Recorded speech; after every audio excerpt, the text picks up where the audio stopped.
Hi everyone, thank you for joining me today, and thank you to the Paisley Blues Festival for asking me to be a part of this program.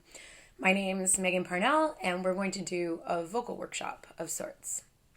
It's my first time doing something like this, so I hope you find it interesting and informative and helpful. And I'm going to try to break up some of my talking with some practical exercises that we can do together and you can bring home with you. That being said, I am not a classically trained vocalist. I've done very little in the way of formal training. So, a lot of what I'm going to be sharing with you is just from my years of experience as a professional singer, information, advice, tips, and tricks that have been passed my way by professionals, by other singers, and also stuff that I've learned and figured out on my own. So, I'm going to give you a little introduction about me and my vocal and performing history. Then, we're going to talk a bunch about vocal maintenance, about healthy vocal cords, and how to keep them that way. Then, we're going to talk a bit about things that you can do if you find that your voice has been compromised, but you still have to get up and perform. Then we'll talk a bit about performing itself, talking about things like stage presence, making a song your own. And then we'll finish off maybe talking a bit about the creative process in songwriting. So here we go. I'm currently the lead singer in a 7-piece band called Bywater Call. We released our first album in November of last year. And we took that album on a 7-week tour throughout Europe in January and February of this year. And then we were supposed to do a bunch of shows on the Canadian Blues Festival circuit this summer. It's a Southern Soul roots rock band, which is a genre that I have really settled into and found a home in for my voice. But it wasn't always that way. When I first sang when I was younger, I got a lot of my experience from choirs, musical theater performances, competitions, and just learning from the music that I was listening to around the house.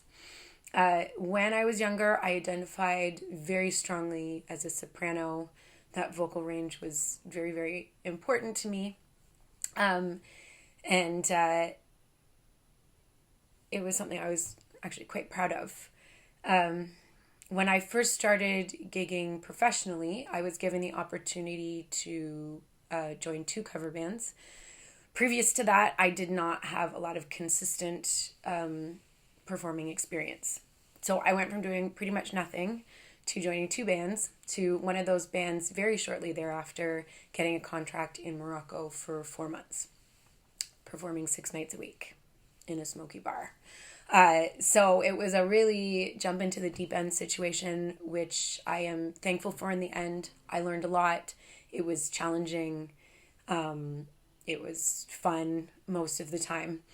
But I did not know how to take care of my voice at that point. And halfway through the contract, I got pretty sick without much time for recovery. I found myself singing on a pretty broken voice for 2 months, and by the time we returned, I really didn't have much of a voice at all. I could barely talk.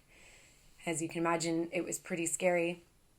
So I went to an ear, nose, and throat doctor who took a look at my vocal cords, and luckily there was no pathology, no damage. I didn't have nodes or polyps, but basically I had really worn out the muscles of my throat. My vocal cords were very dehydrated. Healthy vocal cords are supposed to be white and shiny, and mine were gray and ugly. So he suggested that I spend some time with a speech therapist who gave me some of the most invaluable information that has been passed along to me before or after. I also did a couple months of vocal lessons with a coach who gave me some ideas, some stuff that I had never really thought about before. And after a couple months of recovery and following the advice that these people were giving me, I made pretty much a full recovery. I did not gain back my head tones that I was so proud of, mainly because I've been singing consistently for 12 years and have really been relying heavily on my chest tones, which I'm a very loud and raspy singer, as you may discover as this progresses. So I didn't exercise that part of my voice anymore.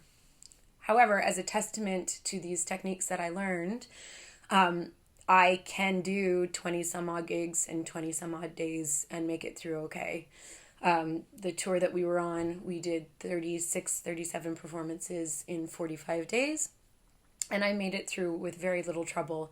And on the days where I was suffering a little, I knew I had the tools to deal with that. So that's hopefully the information you're going to take away from this is how to maintain and deal with the hard times. So that brings me into vocal maintenance.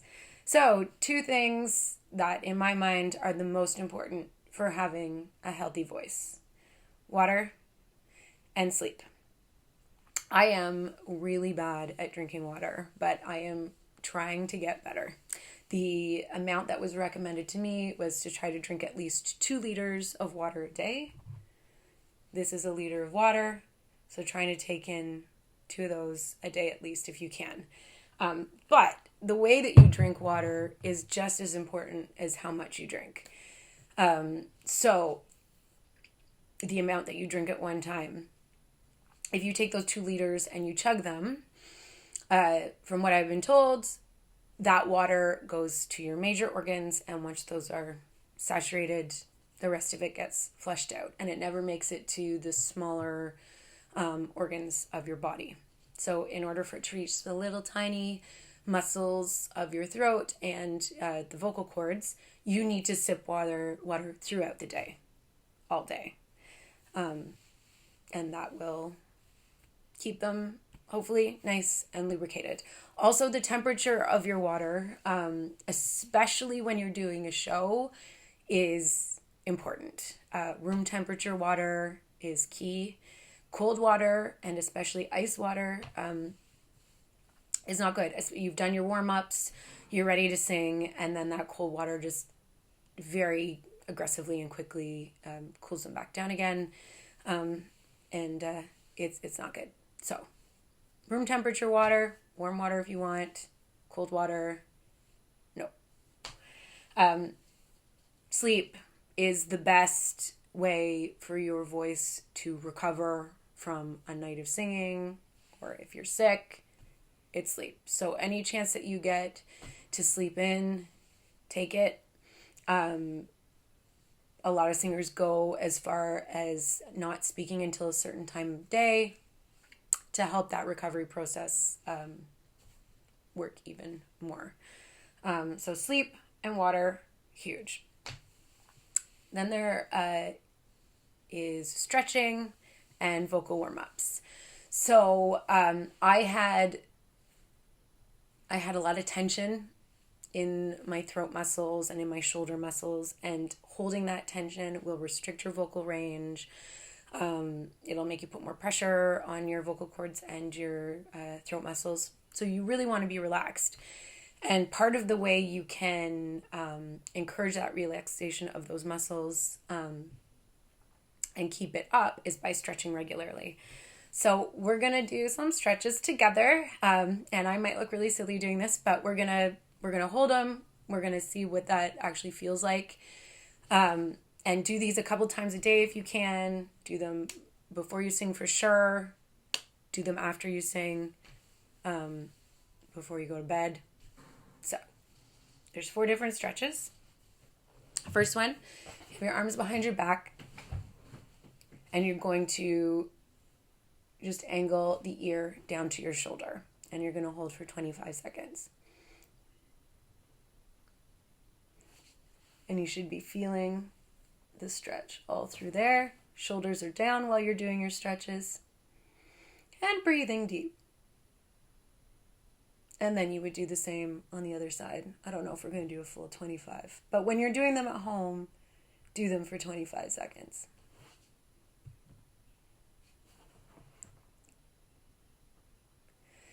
Stretch number 2, you're going to look down towards your armpit. And you're going to push through the back of the head. And you're going to push out through your chin. Like that. Just push right out through the chin, down and into your armpit. Hands behind your back. And you should feel that up through here, a bit through here. And do the other side.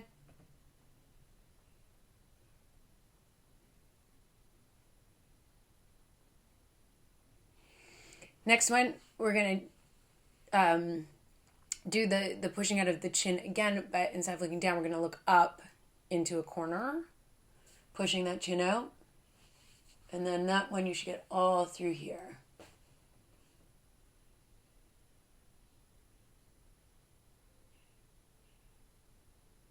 Make sure your shoulders are down while you're stretching. You got it here too. And then the last one, you're just going to turn your head to the side.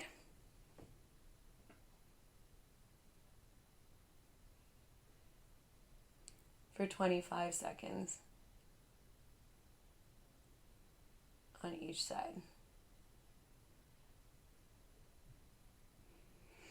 When I was seeing the speech therapist, you should feel a little bit more relaxed now. When I was seeing the speech therapist, he gave me a great analogy about the muscles of your throat. And you know, as a singer, you've probably heard a lot about using your diaphragm and your core muscles, and they are really important.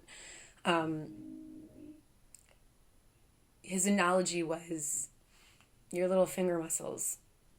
Can you walk on your fingers? If you tried, you probably could, but it would not last long. And that's the same with singing, is the muscles here are not made to produce those big sounds. It's these muscles down here that will be able to do it for a more sustained amount of time and do no damage. All right, and then we're gonna do a bit of a vocal warm up together. So I don't do a lot of variety of vocal warm ups. What I have found works best for me is a tongue trill. I find it engages and opens up my throat the most out of any exercise, and it just fairly quickly kind of opens up your range and gets you ready to sing. You want to, again, be nice and relaxed before you do those. So doing your neck stretches, and then something I learned really recently, doing a few really big yawns. So you feel it here. Oh, yawn. And feel that opening in the throat. And do that a few times. It's way easier to do. Somebody starts the yawn for you, but you know how that feels. Like you can get that. You can yawn. So maybe do that a few times, a few deep breaths, and then we're gonna do tongue trills. So you can do. There's two different ways you could do it. A lot of people do lip rolls. So breathing through your lips and squeezing your lips together. I find that a bit harder, and I also find it doesn't open up the throat in the same way for me, so I do tongue trills on the roof of my mouth.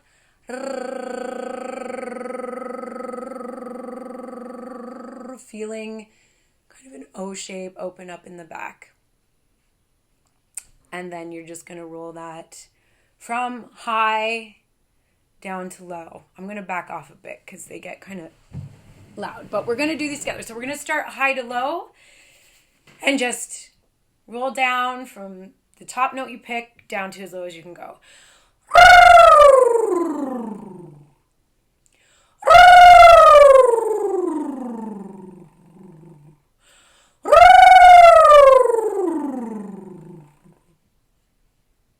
Easy. It's a little bit harder on your voice to go from low up to your top notes where there's more tension. So we're going to do that next. So low up to the top.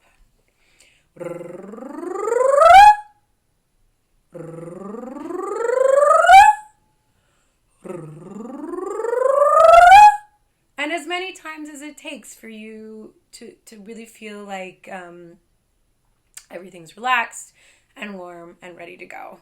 And I really like doing an up and a down.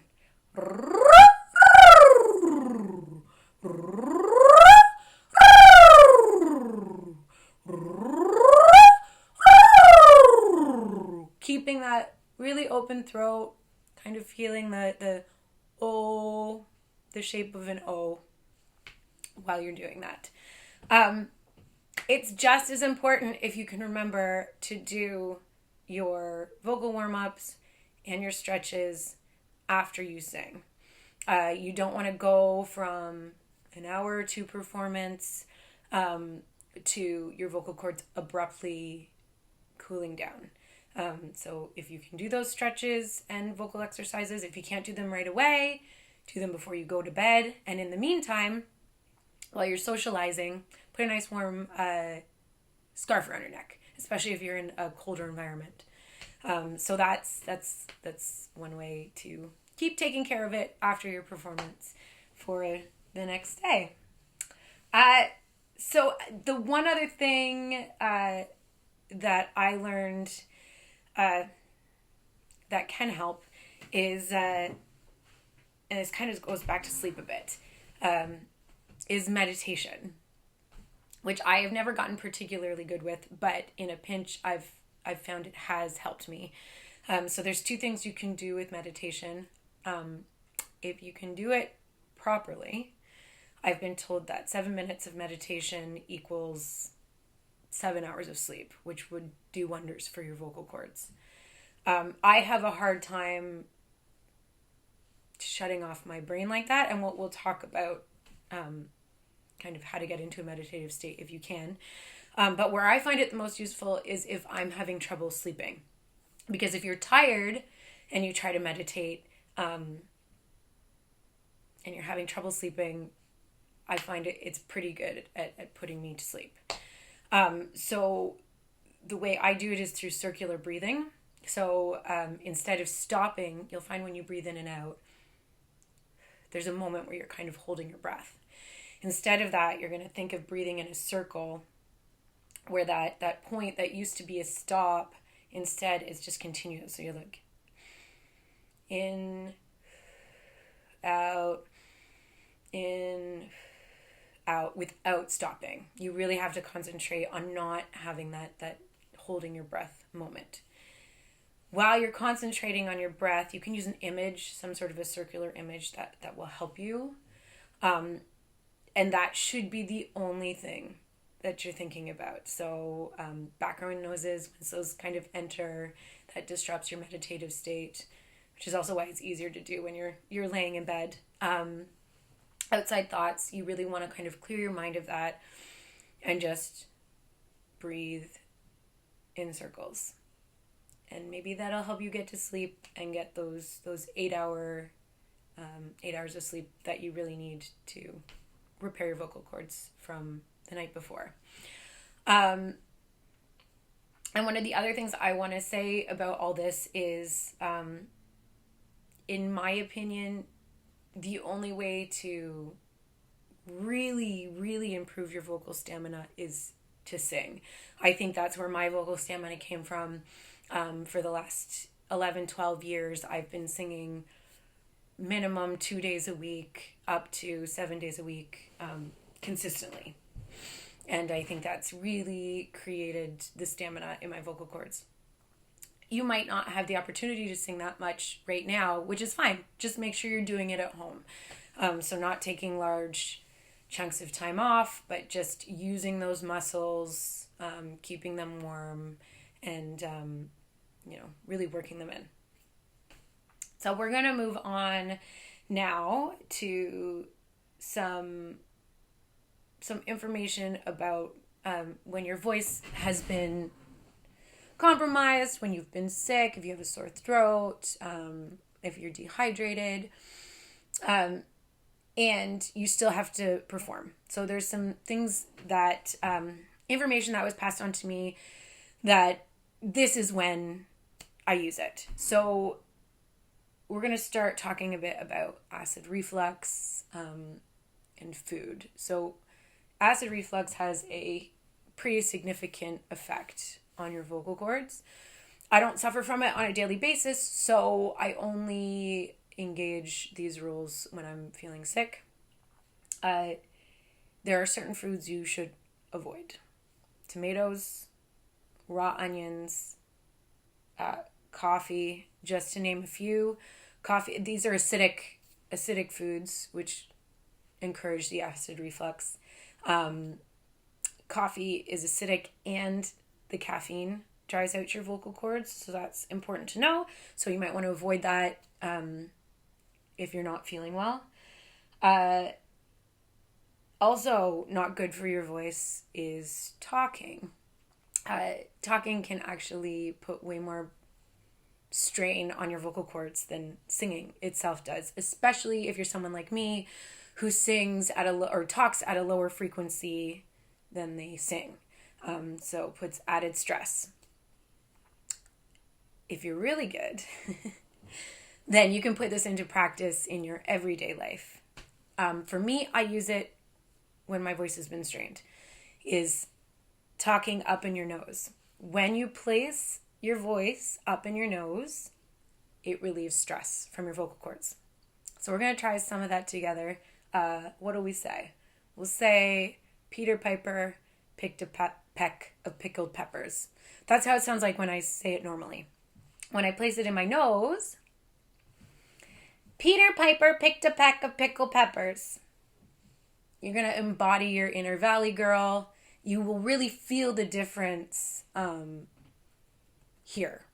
You're going to sound funny. You kind of have to get over it. But it'll help. If you really have to be talking when you're not feeling well, if you place it up in your nose, it's going to be better for you. Let's do that one more time together. I want you to really feel the voice here. You're going to sound funny, and you're going to know you're doing it right. Peter Piper picked a peck of pickled peppers. Awesome. I hope this is entertaining for you. Okay. What else can we... mic technique. If you're having a bad day, fake it. So if there's a note that you're not going to be able to hit, or you think maybe is, for lack of a better word, dangerous for you to hit, pull away. Don't sing it, or sing it very lightly. And nobody's really going to know the difference. And performance-wise, it looks like maybe you're just pulling a diva move. It's a good thing. So if you can't sing it, don't sing it.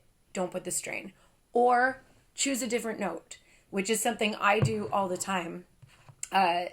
Being in a cover band means sometimes you're singing songs that are not in your range. I change the notes. I bring it down an octave, or I sing on the same note, so I'm not straining my voice. An example would be, I'm using a couple Otis Redding examples for you guys today, but Sitting on the Dock of the Bay, which I enjoy singing, is very low for me. So I sing the first verse down an octave, but I don't want to continue that stress, so I sing the second verse up an octave. It's pretty common sense, but again, changing a note here or changing an octave there, really in the end is just going to be interpreted as it being your interpretation of the music or of your own songs. If it's your own song, it doesn't matter. Sing whatever notes you want. And then, finally, something that can help is changing your vowel sound. So we'll do this together as well. I sing all, the word all, often with a kind of harsh A. Ah, ah. which doesn't feel that great on my vocal cords. But if I sing it, oh, oh, ah, when I'm not feeling well, I change over to that rounder all. So we'll do that together. We'll just change the vowel sound and we'll see, maybe we'll work up a scale and see if you can feel kind of the difference. I feel like I can reach higher notes with the rounded A, more like an O. So, ah, now do it with an O. Feel? Oh. We'll go up. Ah, oh, oh.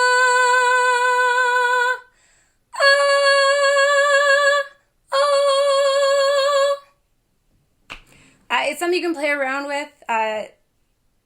You got all the vowels to choose from, but words like all are really easy ones to change. Actually, like A's to O's, I just find it's a really good way.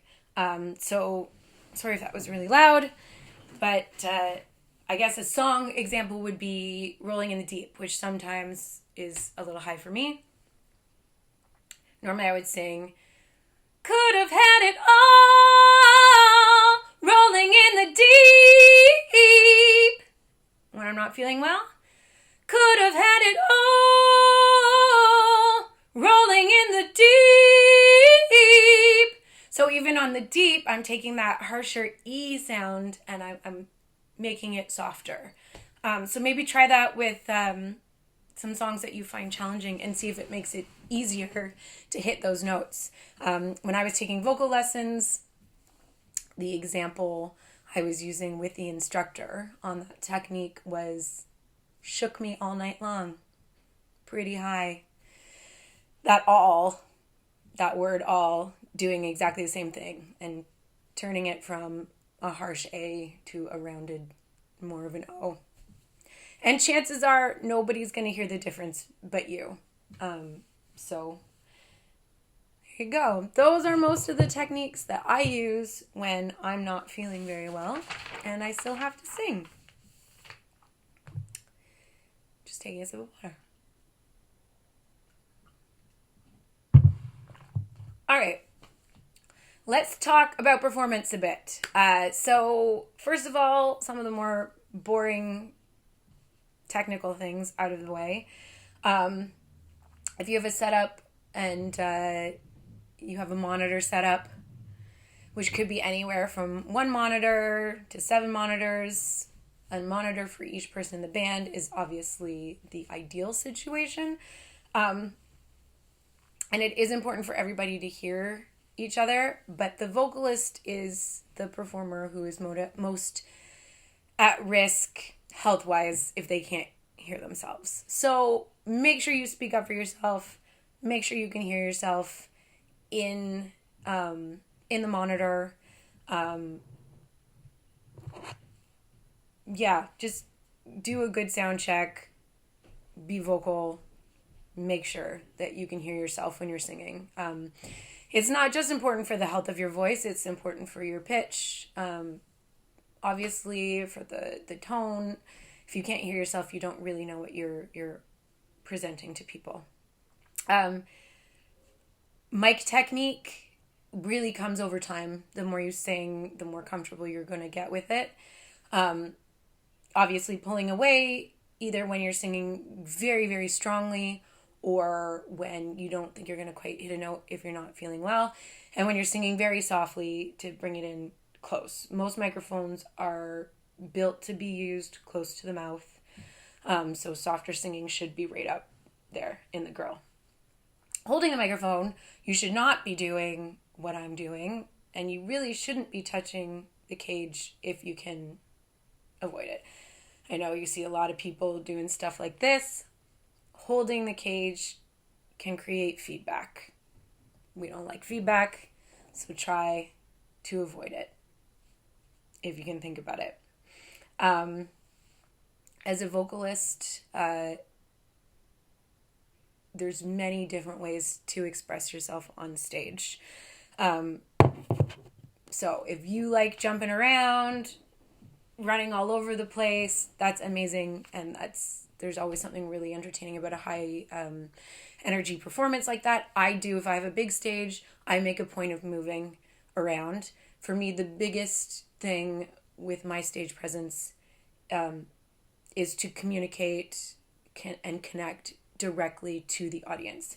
For me, emotion is the most important thing in music, and by connecting and singing directly to people, you're going to help create that emotion that you have, that you are trying to express in that music. So I make direct eye contact. I move back and forth across the stage.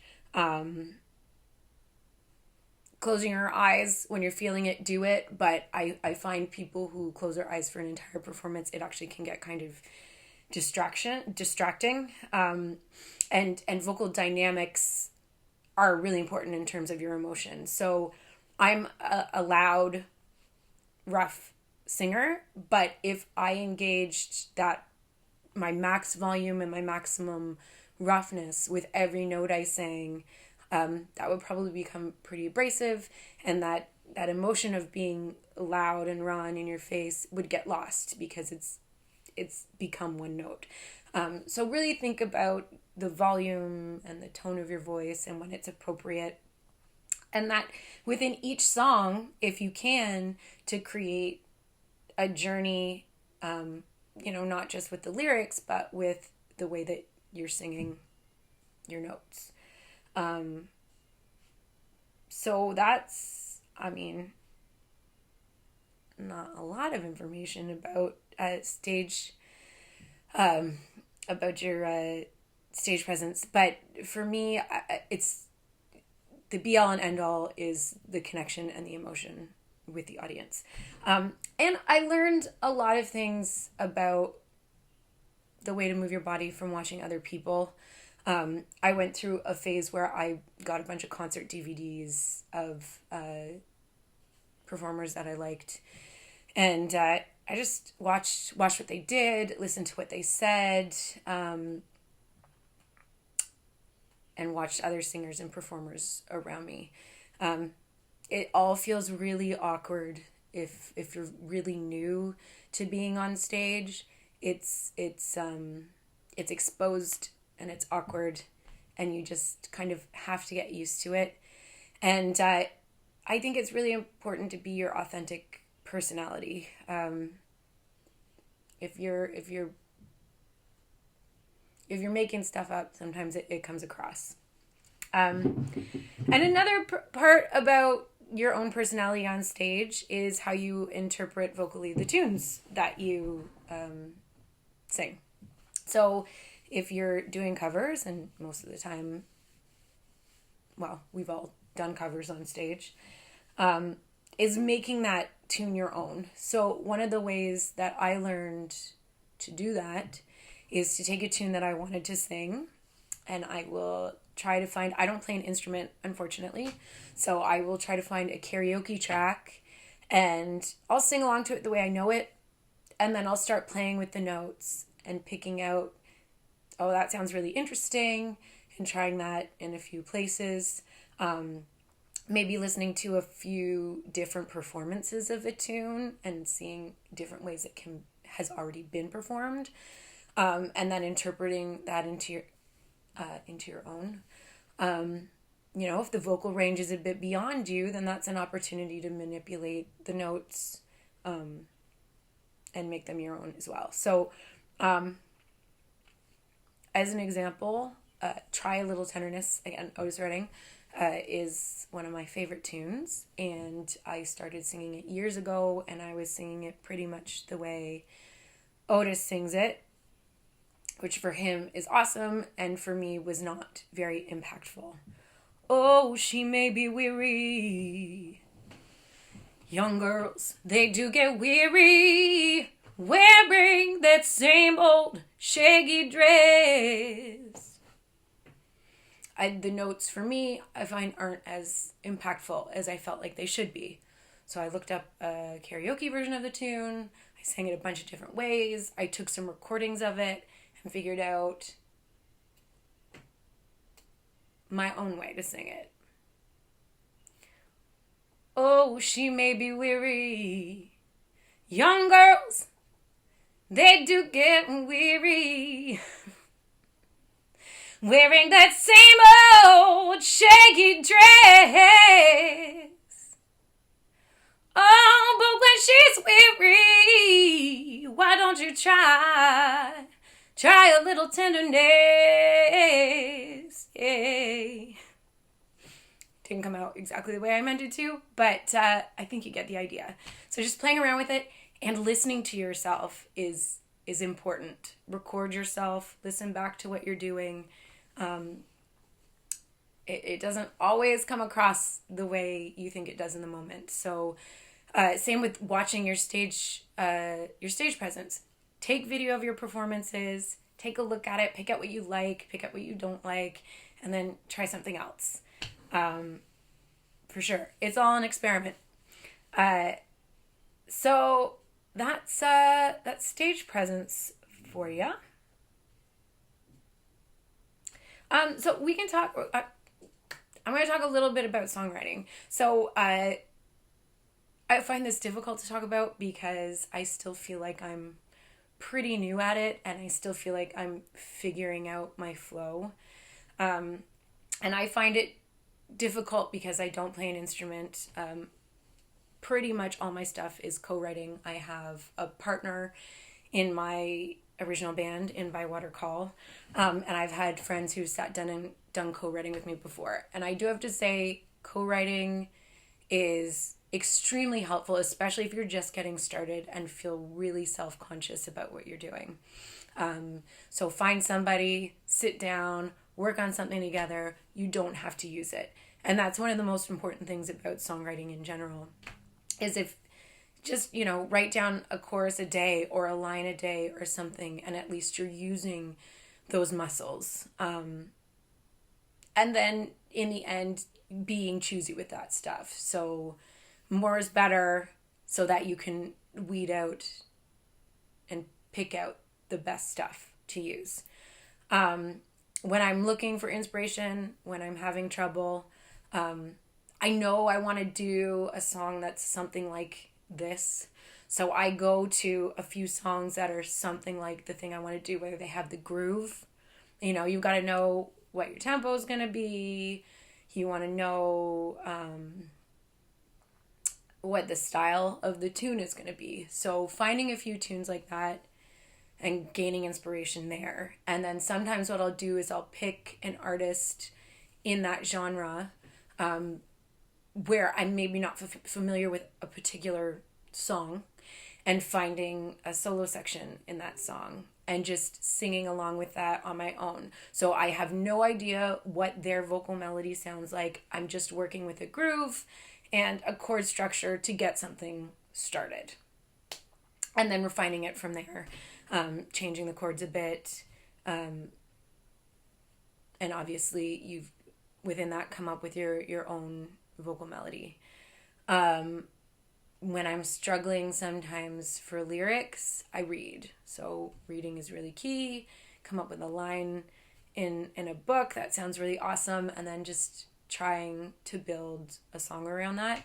But the way the words sound in the song itself are also pretty important.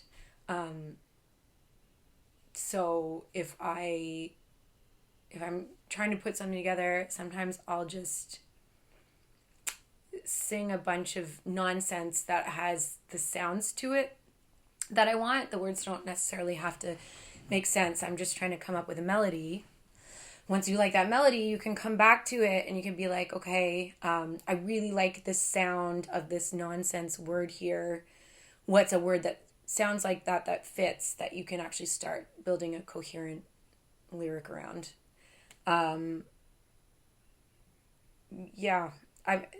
That's kind of where I am with songwriting right now. And just be confident in what you're doing, and be confident when you think something's not right, and change it. That's kind of, it's all pretty, it feels pretty new for me too. So co-writing, key, get the confidence through that. and find your inspiration in the music that you are inspired by. I think I said inspired twice. Anyway, I hope that last section wasn't too jumbly. It's a lot of information that I've kind of thrown your way, but this is all information and advice that has really helped me through 12 years of consistent performing to a point now where, I'm bringing my own music out to people and feeling really great about it. So I hope that, I hope this helps you a little bit on your journey. And again, thanks for tuning in, and thanks to Paisley Blues Festival for having me.